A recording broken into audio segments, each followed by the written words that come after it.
project-based learning, flipped classrooms, industry-integrated curriculum, KL, deemed to be university. దళితులకు సంబంధించి జరిగినటువంటి అన్యాయం అంతా ఇంత కాదు. ఆ అన్యాయాన్ని పాప ప్రక్షాళన కోసం ఏదో అంబేద్కర్ విగ్రహాన్ని పెట్టి నేనేదో గొప్ప పని చేశాను, దళితులను ఉద్ధరిస్తాననే విధంగా జగన్మోహన్ రెడ్డి ఈరోజు పెద్ద ఎత్తున సభ పెట్టాలని ఆశపడతా ఉన్నటువంటి పరిస్థితి మనం చూస్తూ ఉన్నాం. ఏదైతే బెజవాడకు స్వరాజ్య మైదానంగా ఉన్న ప్రాంతంలో 126 అడుగుల ఎత్తుతో అది పూర్తిగా కూడా, ఎందుకంటే జగన్మోహన్ రెడ్డికి బాగా అలవాటు, ఏది ఆరంభిస్తాడు తప్ప పూర్తి చేయడం. ఈరోజు అక్కడ అసంపూర్తిగా ఉన్నటువంటి ఏదైతే అంబేద్కర్ గారి ప్రాంగణంలో ఈరోజు జగన్మోహన్ రెడ్డి మనం విశాఖపట్నంలో గుండు చేసినటువంటి కొండను చూసాం. అక్కడ కూడా గ్రీన్ మ్యాట్స్ వేసి హడావడిగా ఏదో చేద్దామని ప్రయత్నం చేసినటువంటి పరిస్థితి. అదే పరిస్థితి విజయవాడలో కూడా స్వరాజ్ మైదాన్ వేదికగా అసంపూర్తిగా ఉన్నటువంటి ప్రాంతాన్ని అంతా గ్రీన్ మ్యాట్లతో కప్పి అక్కడ మసిపూసి మారేడుకాయ చేయాలని ప్రయత్నం చేస్తున్నారని తీవ్రంగా ఖండిస్తూ ఉన్నాం. ఈ సందర్భంగా జగన్మోహన్ రెడ్డిని ఒకటే చెప్తా ఉన్నాం, నీ అధికారం కోసం బలి కాబడినటువంటి కోడికత్తి శ్రీను పరిస్థితి ఏంటి? 5 సంవత్సరాల నుంచి జైల్లో మగ్గుతూ, ఎందుకంటే హత్యా నేరం మీద ఉన్న వ్యక్తి కూడా కన్విక్షన్ పడకుండా, అతని జడ్జిమెంట్ రాకుండా అన్ని రోజులు ఉన్నటువంటి సందర్భం ఈ దేశ చరిత్రలో ఎక్కడా లేదు. కానీ నీ మీద అభిమానంతో నిన్నేదో అటాక్ చేస్తే అది నీకు పదవి వస్తుంది, ముఖ్యమంత్రి అవుతావు, తన బాధలు కూడా పోతాయని ఆశపడి కోడికత్తి సీని ఈరోజు నీ మీద హత్యాయత్నాన్ని ప్రయత్నించాడని నువ్వు చెప్తా ఉన్నావు. అది ఒక కుట్రపూరితంగా ఉద్దేశపూర్వకంగా ఒక దళితుడి మీద పెట్టి 5 సంవత్సరాల నుంచి నిర్బంధించి కోడికత్తి సీన్ వచ్చిన తర్వాత నువ్వు ఏదైతే అంబేద్కర్ విగ్రహాన్ని ఓపెన్ చేయాలి. అదేవిధంగా నువ్వు రద్దు చేసిన 27 పథకాలను తిరిగి పునరుద్ధరించి అప్పుడు రద్దు చేయాలి. అదేవిధంగా నువ్వు ఏదైతే బెస్ట్ అవైలబుల్ స్కూల్స్ని కోర్టు చెప్పకముందు పునరుద్ధరించుంటే మేము సంతోషపడేవాళ్ళం. అదేవిధంగా డ్రైవర్ సుబ్రహ్మణ్యాన్ని హత్య చేసి డోర్ డెలివరీ చేస్తే నీ పక్కన ఉన్నటువంటి అనంతబాబుని లోపలేపించి ఉండి పూర్తిగా సహకరించి ఉండాల్సింది. అలా కాకుండా ఆయన భుజం మీద చేయేసి నీ పక్కన కూర్చోబెట్టుకొని దళితుల మీద ఈరోజు ఉద్దేశపూర్వకంగా దాడులు చేస్తూ ఉన్న పరిస్థితుల్లో జగన్మోహన్ రెడ్డికి అంబేద్కర్ విగ్రహాన్ని ఆవిష్కరించేటటువంటి నైతిక హక్కు లేదనేది స్పష్టంగా తెలియజేస్తా ఉన్నాం. అంబేద్కర్ గారి విగ్రహం ఓపెన్ చేయడానికి జగన్మోహన్ రెడ్డికి నైతిక హక్కు లేదు.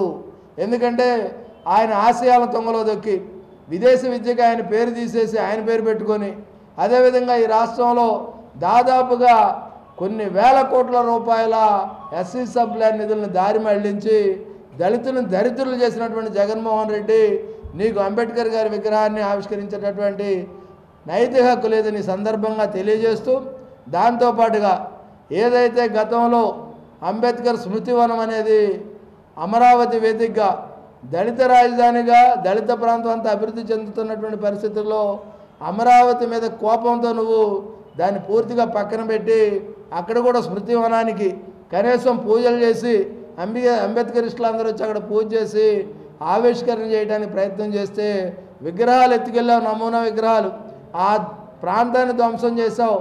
అలాంటి నీకు అంబేద్కర్ గారు ఈరోజు గుర్తు రావడం దురదృష్టకరం. ఎందుకంటే డాక్టర్ సుధాకర్, డాక్టర్ అనిత ఇలా పేర్లు చెప్పుకుంటా పోతే దాదాపుగా 2000 మంది పైగా దళితుల మీద దాడులు జరిగినటువంటి రాష్ట్రం ఏదైనా ఉందంటే ఒక ఆంధ్రప్రదేశ్. అలాంటి ఆంధ్రప్రదేశ్లో దళితులనేమో చావగొడతా ఉన్నావు. ఆ పాప ప్రక్షాళన కోసం విగ్రహావిష్కరణ చేయాలనుకుంటున్నావు. పాప ప్రక్షాళన నీకు కాదు, దళితులందరూ కూడా నిర్ణయం తీసుకున్నారు, నిన్ను గద్దె దింపడానికి సిద్ధంగా ఉన్నారు. దాంతోపాటుగా చూస్తూ ఉన్నాం, నువ్వు 2 మారిస్తే 1 దళితులతో మారుస్తూ ఉన్నావు, 5 మారిస్తే 4 మారుస్తూ ఉన్నావు. అంటే అసమర్థత అనేది దళితుల దగ్గర ఉందని నువ్వే చెప్పకనే చెప్తా ఉన్న పరిస్థితి చూస్తూ ఉన్నాం. ఏదైతే ఓసీలను ఎక్కడా కూడా మార్చలే జగన్మోహన్ రెడ్డి, కేవలం దళితుల మీద దండయాత్ర మాదిరిగా మారుస్తూ ఉన్నాడు. దళితులు ఇప్పటికైనా తెలుసుకోవాలి, అంబేద్కరిస్టులందరూ కూడా ఆలోచన చేయాలి. జగన్మోహన్ రెడ్డి కాలంలో జరిగినటువంటి దాడులన్నీ కూడా మనం అందరం కూడా ఒకసారి మననం చేసుకొని తిరిగి జగన్మోహన్ రెడ్డి అధికారానికి దూరం చేసే బాధ్యత దళితులుగా మన అందరం కూడా తీసుకోవాలని దళిత మిత్రులు కూడా మనవి చేస్తూ, అంబేద్కర్ గారి విగ్రహావిష్కరణ పూర్తి స్థాయిలో పూర్తి చేయకుండా ఎటువంటి పూజా కార్యక్రమాలు నిర్వహించకుండా లేదంటే దానికి సంబంధించినటువంటి ఏ విధి విధానాలు కూడా రూపొందించకుండా నువ్వు ఆగమేఘాల మీద దాన్ని ప్రారంభించడానికి ఉద్దేశం ఏంటో జగన్మోహన్ రెడ్డి స్పష్టం చేయాలని సందర్భంగా డిమాండ్ చేస్తా ఉన్నాం. సామాజిక సాధికారత అనేది వైసీపీ ప్రభుత్వం వల్ల చేస్తుంది. అందువల్ల అంబేద్కర్ విగ్రహాన్ని తాకే అధికారం జగన్కే ఉంది, ప్రతిపక్షాలకు లేవని వైసీపీ అసలు సాధికారత అనేది జగన్మోహన్ రెడ్డి పాలనలో మనం చూడలేకపోతా ఉన్నాం. ఎందుకంటే డిప్యూటీ సీఎం నారాయణ స్వామి చేతులు కట్టుకొని నిలబడటం, పెద్దిరెడ్డి రామచంద్రారెడ్డి దగ్గర కనీసం కూర్చోకపోవడం, జగన్మోహన్ రెడ్డి తన పక్కన ఏ దళితుడిని కూడా ఉంచకపోవడం, అదేవిధంగా దళితులు ఏదైతే ఆరాధించే అంబేద్కర్ గారి పేరు విదేశీ విద్యకు తీసేయడం, 27 దళిత పథకాలు రద్దు చేయడం, దాంతోపాటుగా డ్రైవర్ సుబ్రహ్మణ్యాన్ని హత్య చేసిన అనంతబాబుని పక్కన కూర్చోబెట్టుకొని భుజం మీద చేసి తిరగడం, ఇవన్నీ కూడా దళిత వ్యతిరేక కార్యక్రమాలు. నేను కొన్ని మాత్రమే చెప్పా. భూమి కొనుగోలు పథకం లేదు, ముందడుగు పథకం లేదు, అదేవిధంగా అనేక పథకాలని చర్మకారులకు సంబంధించి లిటిక్యాప్ భూముల్ని అన్యాక్రాంతం చేసి ఇళ్ల స్థలాలకు ఇచ్చినటువంటి పరిస్థితి జగన్మోహన్ రెడ్డి పాలనలో ఉంటే, జగన్మోహన్ రెడ్డికి అంబేద్కర్ గారి విగ్రహాన్ని తాకే అర్హత లేదు. ఇవన్నీ చేసిన తర్వాత రమ్మనంటే నేనే తీసుకెళ్తా, అంబేద్కర్ గారి బొమ్మ దగ్గర నేనే తీసుకెళ్ళి నేనే దగ్గరుండి ఆవిష్కరణ చేపిస్తా. నువ్వు చేయాల్సిందేంటి?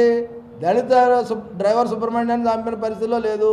అదేవిధంగా వరప్రసాద్ శిరోమండనం, దాంతోపాటు డాక్టర్ సుధాకర్, డాక్టర్ అనిత, ఇవన్నీ కూడా చెప్పుకుంటూ పోతే అనేక మనకి దృష్టాంతరాలు ఉన్నాయి, ఒకటి కాదు సాక్ష్యాలు. ఇలాంటి పరిస్థితుల్లో సప్లైన్ నిధులు లేవు, విదేశీ విద్య లేదు, బెస్ట్ అవైలబుల్ స్కూల్స్ లేవు, ఏమీ లేకుండా అన్యాయం చేసిన జగన్మోహన్ రెడ్డి చంద్రబాబుకి అర్హత లేదు, లేకపోతే చంద్రబాబు నాయుడు గారికి అర్హత లేదు, లేకపోతే తెలుగుదేశం వాళ్ళకి అర్హత లేదని మాట్లాడటం అది సరైంది కాదు. ఆ రోజు చంద్రబాబు నాయుడు గారు ముందడుగు పథకం పెట్టారు, అదేవిధంగా లిటిక్యాప్ ఏర్పాటు చేశారు, దాంతోపాటుగా భూమి కొనుగోలు పథకం పెట్టారు, దాంతోపాటు మలుపు అనే ఒక పథకాన్ని కూడా ఉమ్మడి ఆంధ్రప్రదేశ్లో తీసుకొచ్చి మలుపు అనే కార్యక్రమం పెద్ద ప్రాజెక్ట్ రూపొందించి ఆ మలుపు ద్వారా దళిత కుటుంబాలకు 3 ఎకరాల భూమి, అదేవిధంగా 2 పాడి పశువులు, అదేవిధంగా వాళ్ళు ఆత్మగౌరవానికి ప్రతీకగా ఉన్నటువంటి భూమి కొనుగోలు పథకం పెట్టడం, కానీ వాహనాలు ఏదైతే ఇన్నోవా కారులు చేసి ఓనర్లు చేసిన పరిస్థితి, కానీ అదేవిధంగా రైతులకు సంబంధించి అనేక కార్యక్రమాలు చంద్రబాబు గారు చేస్తే ఆయనకు అర్హత లేకపోవడం ఏంటి? జగన్మోహన్ రెడ్డి అన్నింటి తొంగలో దొక్కినట్టుగా అర్హత లేదు.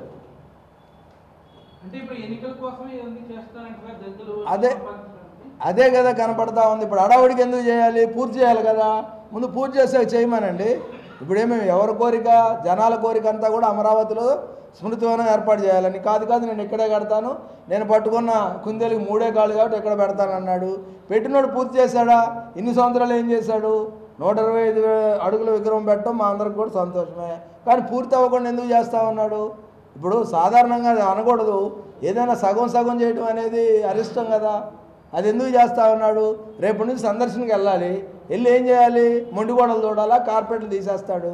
కార్పెట్లు తీసేసిన తర్వాత అసంపూర్తిగా ఉన్నటువంటి భవనాలు, అసంపూర్తిగా ఉన్న లైబ్రరీలు, అంబేద్కర్ జ్ఞాన సముపార్జనతో ఈ దేశం అభివృద్ధి చెందాలని కోరుకుంటున్నాం. ఆ జ్ఞానానికి సంబంధించిన బుక్ స్టాల్స్ ఎక్కడైనా పెట్టాడా? అంబేద్కర్ జీవిత చరిత్ర ఎక్కడైనా పెట్టాడా? ఏం చేశాడని? కేవలం విగ్రహం పెడితే ఆ విగ్రహానికి సంబంధించినటువంటి అంశాలు ఏం పొందుపరిచాడు? వాళ్ళ ఔన్నత్యం గురించి ఏం చెప్పాడు? ఏం లేదు కదా. అది చంద్రబాబు నాయుడు గారు కూడా అనేక సార్లు చెప్తా ఉన్నారు. ట్రాన్స్ఫర్స్, బదిలీలు, ఆ బదిలీల్లో భాగంగానే జరిగింది. ఇక్కడ ప్రజలందరూ కూడా ఆమెను వద్దంటున్నారు, అక్కడ ప్రజలందరూ ఆయన వద్దంటున్నారు. వాళ్ళు వచ్చేసి ఇక్కడ మెప్పించేది ఏంటో ఒప్పించేది ఏంటో. అసలు జనాలు జగన్ వద్దంటుంటే ఆయన మారిస్తే ఏమైనా బాగుపడుద్ది, అంతే తప్ప వీళ్ళందరినీ మార్చినందువల్ల ప్రయోజనం లేదు. జగన్ను మార్చాలి, ముఖ్యమంత్రిగా మార్చేసి మరి భారతిరెడ్డిని పెట్టుకుంటారా, విజయమ్మని పెట్టుకుంటారా, వాళ్ళ ఇష్టం.